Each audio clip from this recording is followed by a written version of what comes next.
The werewolf sat in silence, chained to the cold floor of Hangar Bay 9. Around it, the noise of workers, drills, and heavy boots filled the air. The coronation was only 2 days away, and the Empire wanted everything to look perfect. War beasts from across the galaxy were brought into the hangar, shiny, strong, and dangerous. Their fur was brushed, their claws polished, and their armor freshly painted. But this one was different. Its name was Unit 7B, though it never responded to it. Its body was broken in many places. One of its legs bent the wrong way. Patches of fur were missing, and old scars covered its back. One of its eyes glowed yellow like fire, but the other was dull and milky.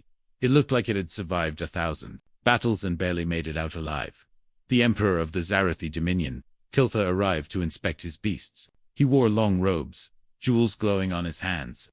His eyes stopped on the ugly werewolf. He sneered. "What is that doing here?" he asked his advisor. "It is Unit 7B, Your Radiance," the advisor replied.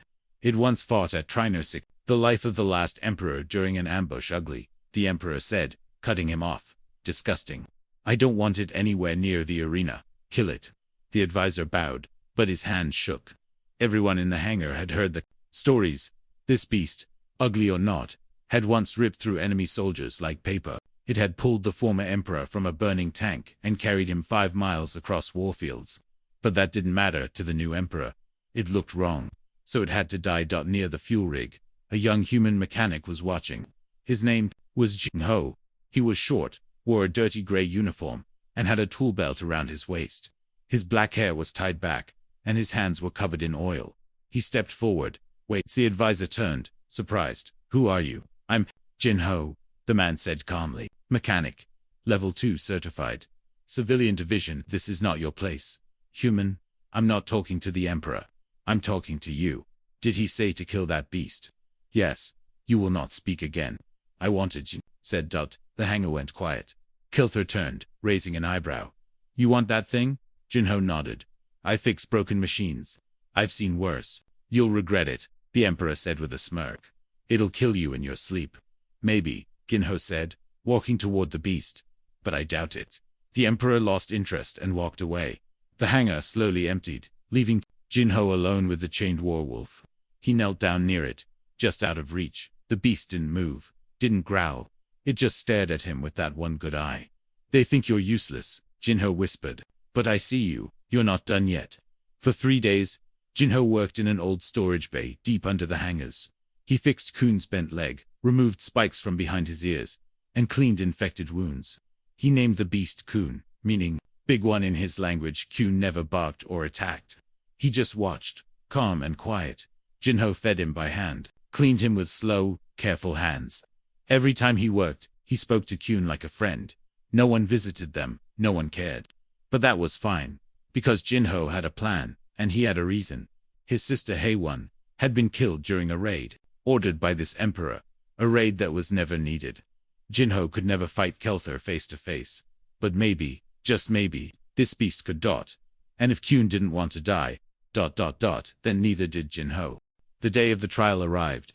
The grand arena was built inside a hollow asteroid, shining with lights that looked like stars. Thousands of people from across the galaxy came to watch. Alien nobles, powerful warlords, rich traders, and soldiers filled the seats. The center of the arena was quiet, like a sleeping monster waiting to wake up. At the highest point, under a golden canopy, Emperor Kelther sat on his throne. He wore glowing robes and sharp rings. Around him stood guards and nobles with cold faces. This was his day, his coronation, his moment of pride. He believed no one could challenge him. Below, war beasts were being prepared. There were 10 of them. Sharp-toothed predators, giant armored lizards, silver-fanged wolves with lasers in their jaws. Each one cost more than a starship. Each one trained to fight and kill. And then, there was Kuhn. He didn't shine. His fur was still patchy. His scars had not faded. His one good eye burned yellow, like a storm trapped in glass. He moved slowly, limping slightly, but his steps were heavy, quiet, and sure. In the loading bay, Jinho stood beside him. The mechanic wore the same gray suit, stained with grease and old fire marks. His hands were shaking slightly, but his face was calm. "This is it," he whispered to Kune. "They think you're still broken. They think I'm just a worker. Let them." Kune didn't growl. He looked forward, still and alert. He was ready. The arena gates opened with a loud crash.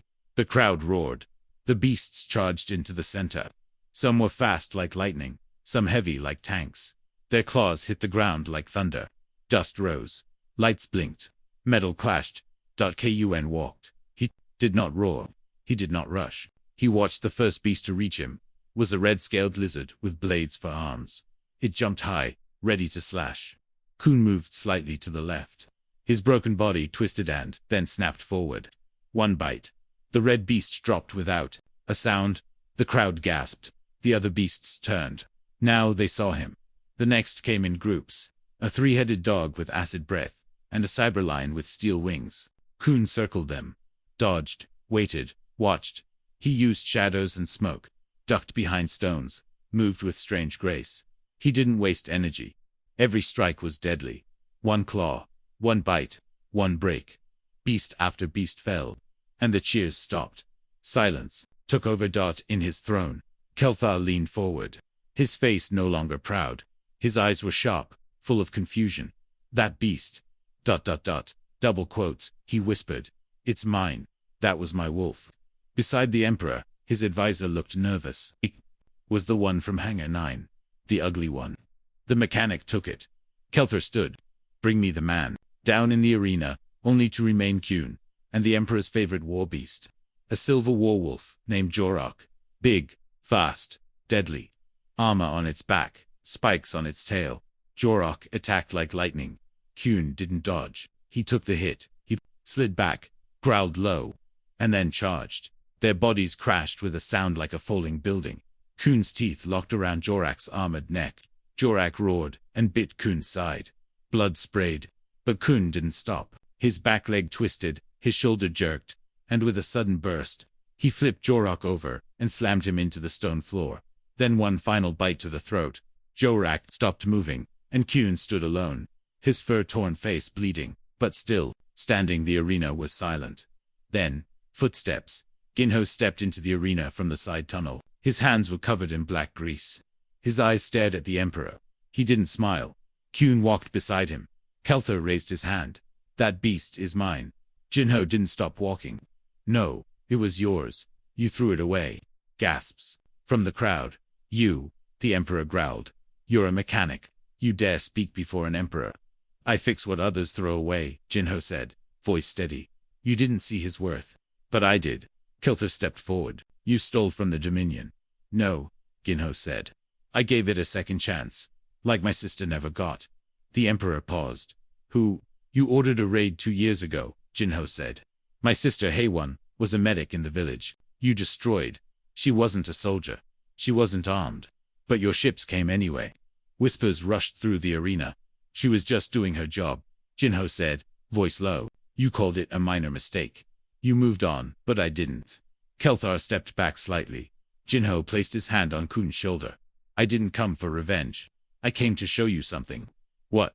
That even a broken beast can be stronger than a perfect one. That the smallest mechanic can beat an Emperor's pride. Kun growled once. Quiet, but deep. Ginho turned and walked toward the gate. Kun followed, limping but strong. Nobody stopped them. Nobody moved. Cameras recorded everything. By nightfall, the image had already spread across 1,000 systems of a scarred warwolf walking beside a human mechanic, while an Emperor stood frozen behind them. The mechanic had no crown, no armor, no rank. But that day, he won. And Kun, the ugly wolf, became a legend. Together, they vanished from the Empire's core. But in every outer colony, people whispered, they're still out there, fixing what was broken, and reminding the galaxy that some monsters are not born. They're made by those who throw them away.